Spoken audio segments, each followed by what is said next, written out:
Jeremy here from 3D Infotech with another reporting tip for you. In my last video, I introduced you to PolyWorks ReportLoop, which is a plugin in Excel that allows you to transfer data from PolyWorks Inspector directly into your spreadsheet.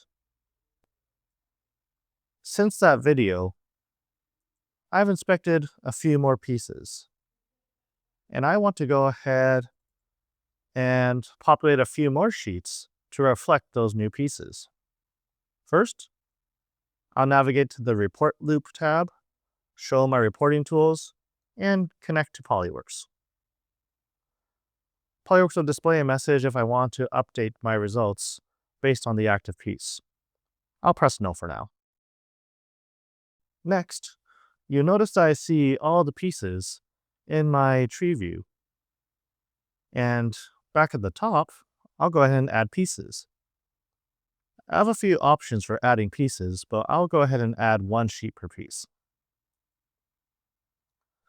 I'll simply check on which pieces I want to add, which sheet in my current spreadsheet I want to copy, and I'll press Add Sheet.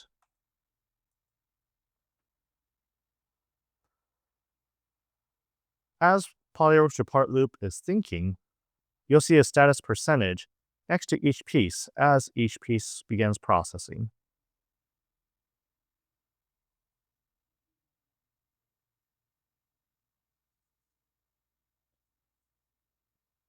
Now that the results of all my pieces have transferred to Excel, I do have that checkmark status next to each of my pieces.